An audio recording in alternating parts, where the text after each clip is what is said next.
Hi everybody, it's Kathy here from Kathy Loves to Scrap, and I'm coming to you from the land down under today, and it is a Saturday. That means we're stamping it like it's hot with Brianna Spores for My Life on Paper. And this month we had to use a stencil as a stamp, so that was a new technique, and this is the layout I created. Something I had to research to find out how to do. I'm also using my Nautical Dreams from Scrapbook Fantasies, where I'm on the creative team, so these papers tied in nicely for what I wanted to do today. And I'm going to use up all the bits and pieces that I have left lying around from projects that I have already done, and this project is another one that allows me to use these brilliant papers to tie in with the theme around the ocean. But my key for today is our stamping with stencils. Now, this is a new and unusual technique, I must say. I haven't used it. I believe Vicky Booton is very popular with it, so I will have to go and research a little bit more.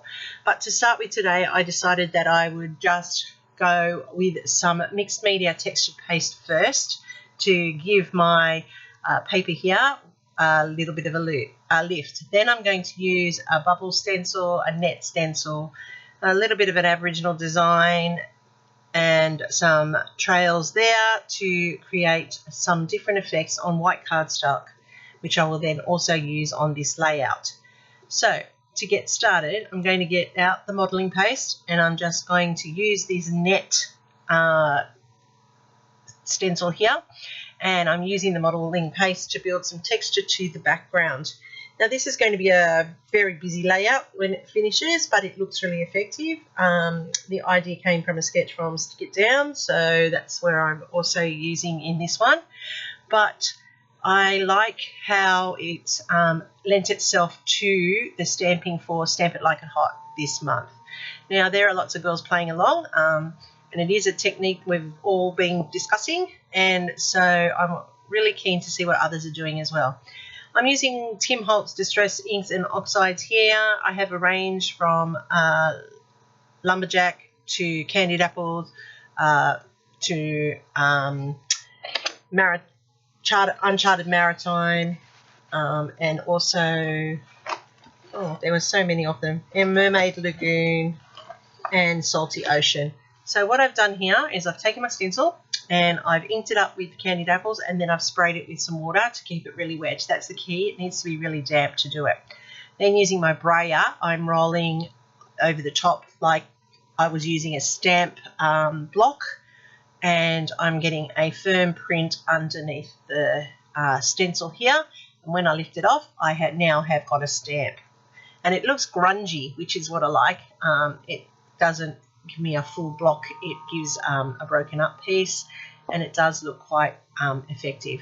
So I'm going to repeat that again on the cardstock somewhere else. I'm using that spray again just to wet it up again, make sure that it's nice and damp so that the inks transfer perfectly. Put down my cover sheet again, and with the brayer go over the top of it, as you can see here. Now, that's a technique I learned this morning by watching a video prior to attempting this. I really had no idea how to even start this project until I'd done some research. So I'm just going to layer up now with a whole range of different stencils and different colours. And as you can see, the same process: ink it up, spritz it with water, then roll a brayer it. Now, this one here I did it a bit lighter as a second generation stamping, and I like the grungy effect that it's developing across that cardstock there. I'm now just using that Salty Ocean, as you can see there, and I'm going to do the same process again with the brayer, and that's giving that nice Aboriginal effect or Indigenous effect for this layout. I'm going to put in some grid marks. That's the best thing about it. You just build it up to what suits you and what colours you are going to use. And I have layered up my stencils, layered up my colours, and I've created it on a white cardstock, which allows me to then incorporate it into my layout, as you're going to see, as tags. So lots of people use it onto the layout straight out. Other people, like myself, are using it for tags. It'll be interesting to watch what the other girls do with their layouts this month. And another technique that I also learned is that you do it with some acrylic paint as well. And so I've put some white acrylic paint onto this text stencil, and it gives a subtle hint of the text through the paper. I am going to redo it on the other side now, so that when I do the stenciling from this side or the stamping from this side, I get it up the correct way. And I'm going to put it onto this piece of blue here, because I'm going to make a tag from there, and that's going to show you the stamping with the paint. And as you can see, that's another technique there where the stamping has happened. So what I'm doing is I'm now cutting out 3 3/4 by 2.5, and I'm using my tag punch here to create a series of tags that I'm going to put onto the layout. And that's why I said I was using my Scrapbook Fantasies papers here to create this layout, where I'm using up all of my pieces from a previous couple of layouts, so that I'm making sure that my stash is all used. Now that my creative stamping has dried, I'm cutting down that cardstock that I created to form 3 more tags, which I'm incorporating into this layout. And as you can see, the colours marry perfectly with the papers. So I also have 3 photos which I'm using as tags as well. So this whole layout is built around tags, and these photos were of my daughters and the dog Ivy when we were at the blowhole at Kiama this week. We went there this Wednesday past, I think it was, and we were at the blowhole, and it was a perfect day. The wind was just onshore enough, and the timing of the tide was perfect. It was just going out from high tide, and the wind combination was making the blowhole blow beautifully. So we were able to show the girls the blowhole in action. While we were there, we also got to watch lots of whales having a great old time in the bay just around Kiama there. So I now have all of my tags cut. I'm using my last one here with that paint stenciled stamp, and I've waited for it to dry so that I could incorporate it into my layout. So I'm just going to lay out the tags so you can see them. They are all there now. And it's interesting how I lay them out, and I think, yes, that's the right way. I like what it's doing, and then I play around with it. And then when I put it onto the actual layout, they change again. So it's interesting. I should just leave it, because that would have been better if I had it this way, but I didn't, and the final way is good as well. But I like this layout, and I should have left it that way. All right, so what I'm doing with my tags is I am using my crop-o-dile here. This is an old tool for lots of people, but it's new for me because I've only just gotten it, and I love it because I do love using eyelets, and it has made my life so much easier. I can't believe I went so long without one.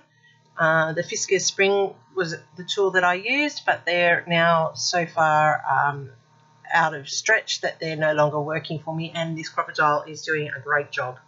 So there's my tags, the basic tags that I've done.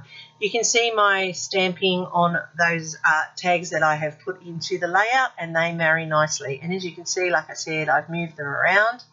The bottom tag with the ropes, I've also added in some waves just to build that ocean effect and carry over the waves that you can see over to the right on the middle row. Using little bits of fussy cut ephemera from the Scrapbook Fantasy range and the poppies from their ephemera packs, I'm building up my tags now so that they have some dimension and they have some creativity to match the theme and to build cohesivity so that my whole layout is around the beach and around the theme of being at Kiama that day. So this process, as you can see, is about placing it and seeing what works, and I often just layer it up and move it around a bit. I know that there are pieces that I want to pop, there are pieces that I want to just let sit flat, and I also want to incorporate all of the little bits that I have left over from previous layouts so that I'm not wasting them and they are actually finding a home in albums. So I'm just layering it up here nicely, as you can see, building up the creativity. Now that I've gone off screen and stuck it all down, I can dress those holes in the tags because it's very important that they're not left naked. I found some coloured jute that I have in the red, the blue and the brown, and that ties in nicely with the colours in the tags, and it enhances the layout as well to keep that tag effect happening. Now, as I work through this process, I also realise that some of them don't sit as well as I'd like them to sit, so I do pull a couple out and then I rearrange how the jute sits, and that creates another effect on the layout. So as you can see, it's very simple. They're 2.5 by 2.5 by 3 3/4 in size, and then that way you fit 4 across and 3 down, and they sit equally balanced across the layout, and they have space underneath the white space. That's why I put the textured paste in there, also to give some dimension to the layout. As you notice, I'm popping up the photos, whereas the others I'm just putting them flat onto the layout. Some of them I am putting glue on the back as well, as they are adhering to that modelling paste. So this process is a longer process video, but that's because there are a few techniques I wanted to show you. Like the crop-o-dile, I wanted to show you the tag making, I wanted to show you the stamping and how there was 2 different effects of the stamping I was doing with the stencil, and then also the embellishing and pulling it all together. So as you can see, this does take time, but it is worth the effort. I think it's turned out quite well. It is a nautical layout, which is nice. And it's a layout with a bit of a difference. There are 4 photos on this page, and it's telling a story within the elements as opposed to having to have big major photos to tell the story. Alright, so as you can see, I pulled out the thread here from 3 of those tags, and then I've rearranged them. I don't like that they're all sticking up. I try to make them look like they're haphazard. They're all going to the one side because that's like the wind from the blowhole blowing them one way. So that's an effect on this layout that carries the story into what is happening as well.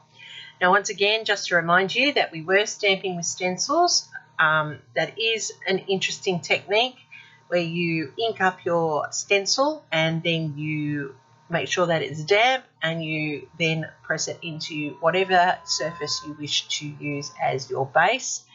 And using a brayer makes it that much easier because it's putting even pressure on it and it allows the ink transfer nice and clean.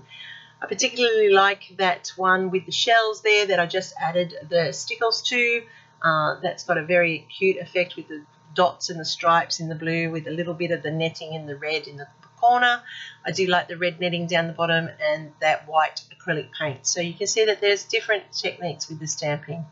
I'm also adding in a date stamp because I know the date of the event, and I am just finishing off with the stickles.